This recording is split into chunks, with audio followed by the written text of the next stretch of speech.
Hello students, मेरा नाम है संजीव और आज हम पढ़ने वाले हैं फिजिक्स का सबसे पहला चैप्टर जिसका नाम है unit and dimensions. Okay, so I hope आप सभी ने यूनिट एंड डायमेंशन का नाम कभी सुना होगा, आपने कहीं ना कहीं फिजिकल क्वांटिटीज का नाम सुना होगा। तो हम स्टार्ट करते हैं हमारा चैप्टर यूनिट एंड डायमेंशंस बिना देरी के। Okay, so let's start. Unit and dimensions. I hope ये जो पहला वर्ड लिखा है यूनिट, ये वर्ड सभी को आई होप थोड़ा बहुत पता होगा कि यूनिट होता क्या है बेसिकली। और यूनिट पढ़ने से पहले हम पढ़ेंगे कि फिजिकल क्वांटिटी क्या होती है। ठीक है, तो पहले हम जानते हैं फिजिकल क्वांटिटी के बारे में। फिजिकल क्वांटिटी तो साइंस में बेसिकली हम ऐसी फिजिकल क्वांटिटीज के बारे में पढ़ते हैं जिसको हम मेजर कर सकते हैं। तो यहाँ पर इसकी डेफिनेशन क्या हो जाएगी? The quantities which can be measured are called physical quantities. ठीक है, तो जो फिजिकल क्वांटिटीज होती है मैं एग्जांपल के थ्रू समझाना चाहता हूँ। लाइक हमने कभी पढ़ा होगा डिस्टेंस, कभी हमने पढ़ा होगा डिस्प्लेसमेंट, हमने पढ़ा होगा मोमेंटम, हमने पढ़ा है वेलोसिटी। ठीक है, और इसी को मैं स्पीड भी लिख देता हूँ फिलहाल के लिए, हालांकि दोनों अलग चीज़ें हैं। ठीक है, स्पीड हो गया, हमने पढ़ा होगा एक्सेलरेशन, और इसके अलावा फोर्स हो गया, वर्क हो गया, पावर हो गया, एनर्जी हो गया, और ढेर सारी हमारे पास फिजिकल क्वांटिटी होने वाली है। ठीक है, तो इन सभी फिजिकल क्वांटिटी को जब हम मेज़र करते हैं तो हम क्या लिखते हैं? उसकी कुछ यूनिट्स लिखते हैं। ठीक है, यूनिट लिखते हैं। और जब हम फिजिकल क्वांटिटी को नोट करते हैं, उसका मेजरमेंट नोट करते हैं, तो बेसिकली हम लिखते हैं, जैसे मान लो मैंने लिखा है फिजिकल क्वांटिटी पी क्यू। ठीक है, तो जब मैं जैसे मान लो कोई भी है डिस्टेंस, मान लो जब मैंने कोई मेजरमेंट किया और डिस्टेंस को मैंने डिनोट करने की कोशिश की, तो एग्जाम्पल के तौर पर मान लो मैंने लिखा 13 किलोमीटर सपोज। ठीक है ना, तो हमेशा मैं इसमें दो चीज़ें इंट्रोड्यूस करने वाला हूँ। एक ये लिखा हुआ नंबर, ठीक है, और एक ये लिखा हुआ है इसका यूनिट। ठीक है, तो हमेशा जब भी हम फिजिकल क्वांटिटी को रिप्रेजेंट करेंगे तो हमेशा लिखेंगे एक न्यूमेरिकल वैल्यू जिसको मैं लिखता हूँ n। ठीक है, और उसके बाद हम लिखेंगे उसकी एक उससे एसोसिएटेड यूनिट। ठीक है, तो कोई भी फिजिकल क्वांटिटी को जब हम मेजर करेंगे तो हमेशा हम एक न्यूमेरिकल वैल्यू लिखेंगे जो उसका मैग्नीट्यूड बताएगा। क्या बताएगा? मैग्नीट्यूड बताएगा, और साथ में उसकी होगी एक यूनिट। ठीक है, मैं एग्जांपल की बात करता हूं। मान लो आज के टेम्परेचर की बात करूं, सपोज ज़्यादा लिख दिया मैंने 40, मान लो 35 डिग्री सेल्सियस है। ठीक है ना, तो मैंने खुद से लिखा है ये 35 है ना, ये क्या है? ये बता रहा है मैग्नीट्यूड। ठीक है, और मैंने लिखा डिग्री सेल्सियस, ये क्या हो गई? ये इस फिजिकल क्वांटिटी को एक्सप्रेस करने वाली एक यूनिट हो गई। ठीक है, एक और अगर मैं लिखता हूं यहां पर टाइम, ओके टाइम है ना, मैंने लिखा कोई भी टाइम मुझे अगर लिखना है, मैंने लिखा 20 मिनट्स, 20 मिनट, तो ये 20 क्या हो जाएगा? ये 20 हो जाएगा हमारा numerical value, that means magnitude, और ये जो लिखा है मिनट, ये हो जाएगा इस टाइम का यूनिट। ठीक है, तो हमको अभी ये समझ में आया कि कोई भी फिजिकल क्वांटिटी को जब हम मेज़र करते हैं तो हमेशा हमको उसको मेज़र करने के लिए एक मैग्नीट्यूड की ज़रूरत पड़ती है। ठीक है, और हमको ज़रूरत पड़ती है उससे रिलेटेड एक यूनिट की। ठीक है, अब क्वेश्चन ये भी हो सकता है कि सर अगर मैं टाइम को रिप्रेजेंट करूं, इसी 20 मिनट को अगर मैं सेकंड में लिखना चाहूं तो यहाँ पर सेकंड आ जाएगा। ठीक है, और यहाँ पर आ जाएगा लेट से 120, नॉट 120, 1200, हाँ सही है। ठीक है, ये तो ये भी एक न्यूमेरिकल वैल्यू है और ये भी एक यूनिट है। बट अब इन दोनों में डिफरेंस क्या है? डिफरेंस ये है कि फिजिकल क्वांटिटी दोनों की सेम है, बट यहाँ पर जो हमने मेजरमेंट लिखा है वो दोनों में न्यूमेरिकल वैल्यू दोनों में अलग है और यूनिट दोनों में अलग है। तो हम ये जानेंगे कि न्यूमेरिकल वैल्यू और यूनिट में क्या रिलेशन होता है। Okay, so let me draw first.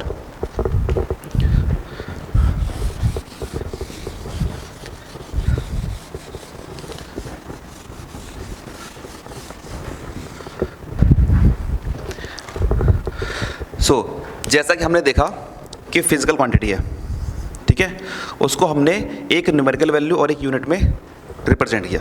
मैं इसको लिख देता हूँ N1 U1। ठीक है, क्या सेम फिजिकल क्वांटिटी को मैं किसी और यूनिट में एक्सप्रेस कर सकता हूँ? आंसर होगा यस। ठीक है, तो same physical quantity can be represented as n number of unit. ठीक ठीक है। तो that means N1U1 should be equal to N2U2 should be equal to N3U3 and इसको मैं लिख सकता हूँ कांस्टेंट, ठीक है। अगर ये कांस्टेंट है तो इसका मतलब क्या हुआ, NU will be constant and we can say N is inversely proportional to the unit.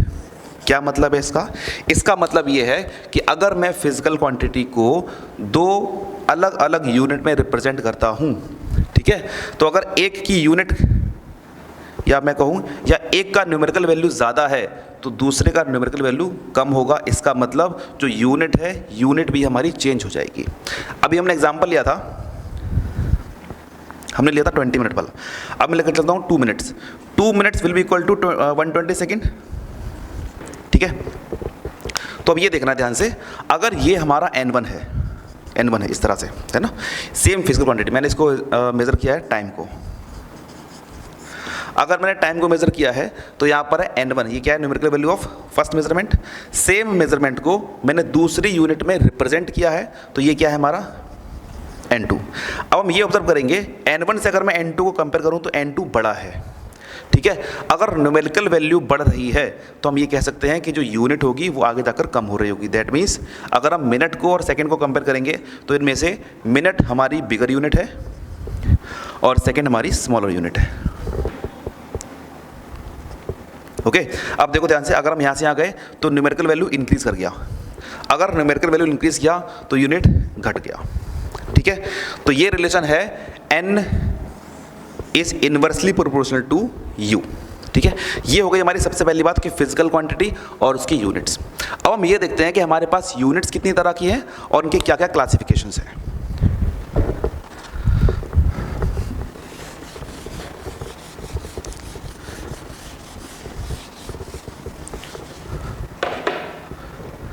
बात करते हैं यूनिट्स की।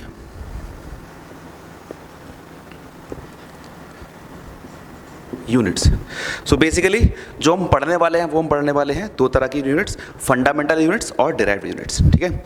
एक तरह की यूनिट्स और होती हैं सप्लीमेंट्री यूनिट्स, उनको हम बेसिकली आगे तक के पढ़ते हैं जब उनकी ज़रूरत पड़ती है। तो फिलहाल हमको ज़रूरत पड़ने वाली है, अगर हम बात करें टाइप्स की, इनके टाइप्स की, तो सबसे पहले हम पढ़ते हैं फंडामेंटल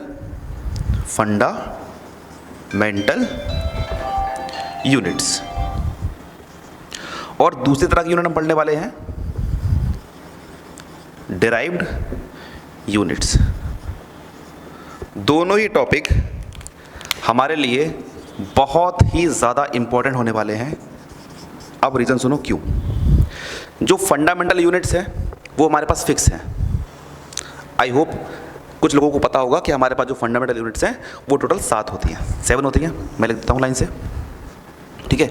अब पहले ये जानो कि फंडामेंटल यूनिट होती क्या है, इंपॉर्टेंट तो है, होती क्या है। ऐसी यूनिट्स या वी कैन से ऐसी फिजिकल क्वांटिटी, क्योंकि यूनिट किसी होगी, फिजिकल क्वांटिटी होगी, तो हम बोलेंगे फंडामेंटल फिजिकल क्वांटिटी, है ना। और सेम डेफिनेशन रहेगी फंडामेंटल यूनिट्स की। तो फंडामेंटल फिजिकल क्वांटिटी क्या होती है, ऐसी क्वांटिटीज़ जो अपने अलावा किसी दूसरे पर डिपेंड ना करे। एग्जाम्पल लेकर चलता हूँ मैं मास, ठीक है। ऐसा पाया गया कि मास किसी पर डिपेंड नहीं करता, ठीक है। किसी बॉडी का अगर जो मास है तो वो मास रहेगा, है ना। तो मास क्या है, मास को माना गया फंडामेंटल फिजिकल क्वांटिटी, और मास को हम जिस यूनिट में रिप्रेजेंट करेंगे वो हो जाएगी उसकी fundamental unit, that means kilogram, ठीक है। नेक्स्ट आता है हमारे पास सेकेंड नंबर लेंथ। लेंथ को भी माना गया है क्या, फंडामेंटल फिजिकल क्वांटिटी। क्यों, क्योंकि लेंथ किसी दूसरी फिजिकल क्वांटिटी पर डिपेंड नहीं करती है, ठीक है। तो लेंथ को मेजर करेंगे उसकी यूनिट में, वो आ जाएगा मीटर, ठीक है। अब क्वेश्चन ये आएगा कि सर इसको सेंटीमीटर में भी यूज़ कर सकते हैं, क्योंकि मैं यहाँ पर एक सिस्टम लेकर चल रहा हूँ। अभी हम पढ़ेंगे सिस्टम्स ऑफ मेजरमेंट, ठीक है। तो हम इसमें पढ़ते हैं, जैसे हमने सुना होगा कभी CGS, है ना, MGS, FPS, SI system international unit, ये सारी चीज़ें हम पढ़ने वाले हैं। तो इस पर ध्यान देते हैं। ये हो गया हमारे पास लेंथ। तो हमने बात की सबसे पहले मास की, देन मैंने बात की लेंथ की। अब बात करते हैं टाइम की। टाइम भी हमारा क्या है, टाइम भी हमारा फंडामेंटल फिजिकल क्वांटिटी है। तो फंडामेंटल फिजिकल क्वांटिटी को मेजर करेंगे तो हो जाएगी फंडामेंटल यूनिट, और टाइम की फंडामेंटल मेजरिंग यूनिट होती है सेकंड। ये सब मैं सिंबल लिख रहा हूँ, नाम लिख देता हूँ आगे। Kilogram, then metre, then second. Next mass हो गया, लेंथ हो गया, टाइम हो गया। अब बात करते हैं टेम्परेचर।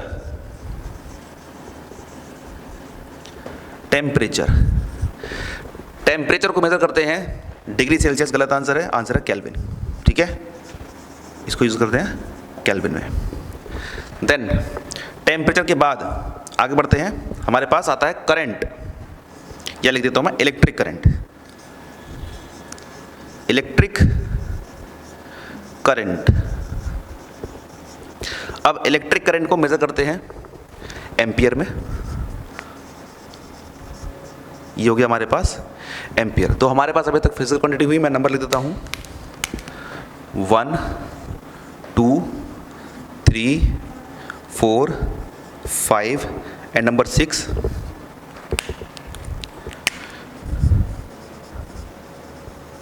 Amount of substance.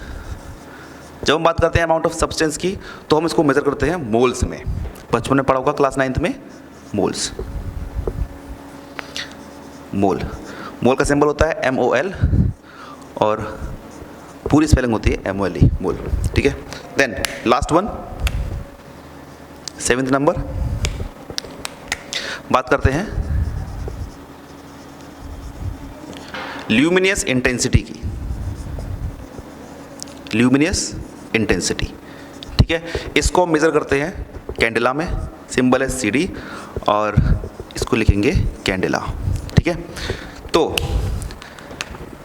बात करते हैं मास की, लेंथ की और टाइम की। इन तीनों की ज़रूरत हमको तुरंत पड़ने वाली है, जस्ट अभी। कहाँ तक? पूरी मैकेनिक्स में हम इसी की बात करेंगे। ठीक है, और जैसे जैसे हम आगे बढ़ेंगे, लाइक हम पढ़ेंगे हीट एंड थर्मोडायनेमिक्स, तो हमको वहाँ पर टेम्परेचर जरूरत पड़ेगी। जब हम जाकर पढ़ेंगे करंट और इलेक्ट्रिसिटी, तो हमको इसकी ज़रूरत पड़ेगी। जब हम पढ़ेंगे जाकर मोल्स के बारे में, अमाउंट ऑफ सब्सटेंस के बारे में, तो हमको इसकी ज़रूरत पड़ेगी। और फाइनली जब हम पढ़ेंगे लाइट की इंटेंसिटी के बारे में, तब हमको इसकी ज़रूरत पड़ेगी। ठीक है, तो हमारे लिए मोस्ट इंपॉर्टेंट अभी मैकेनिक्स के पार्ट के लिए ज़रूरी है हमारे पास, हमको मास पता होना चाहिए, हमको लेंथ पता होना चाहिए, हमको टाइम पता होना चाहिए। ठीक है, और यही पर अगर मैं बात कर लूँ इनके डायमेंशंस की, अभी डायमेंशंस क्या होते हैं आगे जाके हम डिटेल में पढ़ते हैं, बट बेसिकली मैं बेसिक्स बताता हूँ डायमेंशंस का। डायमेंशंस की ज़रूरत कहाँ पड़ेगी हमको? जब हम पढ़ेंगे डिराइव्ड यूनिट्स, या मैं कह सकता हूँ डिराइव्ड फिजिकल क्वांटिटीज़ की। तो डिराइव्ड फिजिकल क्वांटिटी क्या होंगी?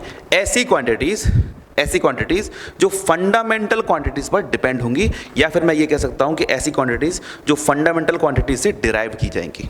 सबसे पहला एग्जांपल मैं लेता हूँ, आप सभी ने पढ़ा होगा स्पीड। ठीक है, स्पीड पढ़ा होगा। स्पीड का फॉर्मूला क्या होता है? Speed will be equals to distance travelled upon time taken. मैं लिख देता हूँ distance travelled divided by time taken.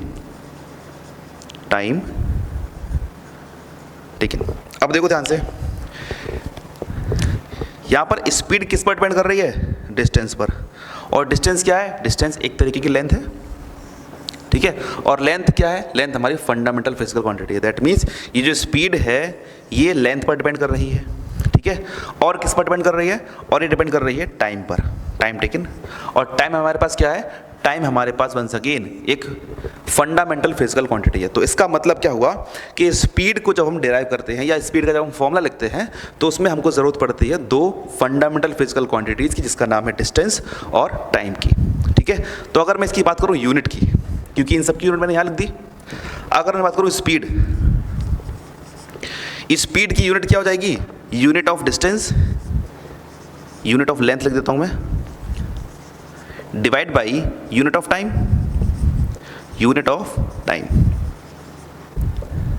तो लेंथ की यूनिट क्या होती है?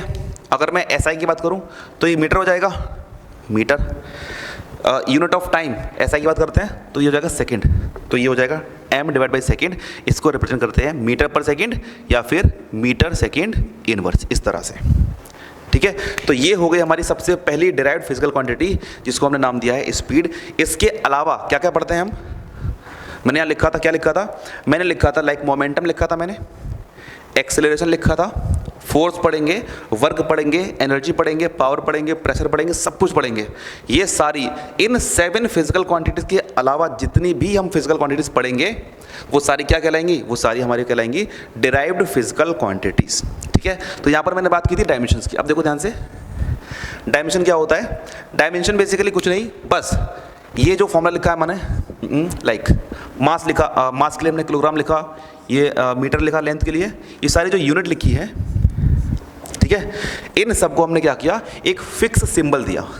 ठीक है, लाइक मास के लिए हमने लिखा भी कैपिटल M, फिक्स कर दिया। लेंथ के लिए हमने लिया भाई L, टाइम के लिए हमने T, टेम्परेचर के लिए हम लेते हैं थीटा भी लेते हैं और K भी लेते हैं। ठीक है, और हमारे लिए ज़रूरी क्या है, केवल ये 3, आगे जाके इसकी ज़रूरत पड़ेगी। ठीक है, तो टेम्परेचर की है ना, इसकी भी लेते हैं अपन, I भी लेते हैं और A भी लेते हैं। फिलहाल हमको ज़रूरत किसकी है, इस MLT की। ठीक है, तो डायमेंशन क्या है? डायमेंशन इन मैं कहूँ कि एक तरह की पावर है। पावर है, किस पर पावर चढ़ेगी? पावर ऑफ फंडामेंटल यूनिट्स पर। फंडामेंटल यूनिट्स पर क्या पावर होगी उसको हम बोलेंगे डायमेंशन। देखो कैसे, अगर मैं यहाँ पर एग्जांपल लिखता हूँ, लाइक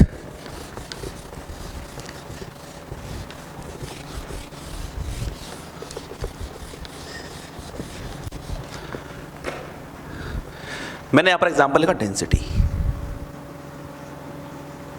डेंसिटी, डेंसिटी का फॉर्मूला आई होप सभी को पता होगा, है ना। Density will be equals to mass divide by volume. ठीक है, देखो मास हमारा क्या है, फंडामेंटल फिजिकल क्वांटिटी, जो कि यहाँ लिखा हुआ है ना, ये लिखा हुआ था। वॉल्यूम क्या है? अब वॉल्यूम का फॉर्मूला सभी को पता होगा, मैं लिख देता हूँ। Volume will be equals to, अगर हमारे पास क्यूब है ना, या क्यूबॉइड है, तो ये हो जाता है LBH, है ना। तो मैं लिख देता हूँ लेंथ ब्रेथ इनटू हाइट। अब देखो लेंथ, ब्रेथ और हाइट, ये तीनों ही क्या है, एक तरीके की लेंथ ही तो है, एक तरीके की डिस्टेंस ही तो है। तो सबका यूनिट क्या हो जाएगा, अगर मैं कहूँ unit of volume, unit of volume will be equals to unit of length metre multiplied with unit of breadth metre multiplied with unit of height metre हो जाएगा। तो यूनिट ऑफ वॉल्यूम, वॉल्यूम की यूनिट क्या हो जाएगी, metre multiplied with metre multiplied with metre, we can write M cube. ठीक है, तो हम इसी को यहाँ यूज़ करेंगे। अगर हमको निकालना है डेंसिटी का यूनिट निकालना है, मान लो मैं इसको हटाता हूँ, हमको निकालना है यहाँ per unit, unit of density. तो हमको यूज़ करना पड़ेगा यूनिट ऑफ मास, कितना है, kilogram. Unit of volume, volume का यूनिट हमने निकाला मीटर क्यूब, मीटर क्यूब। तो हम क्या लिखेंगे, unit of density will be equals to kilogram per metre cube, या फिर किलोग्राम मीटर की पावर -3, इस तरह से। Okay, so that's all for today, we will meet in the next session. Thank you.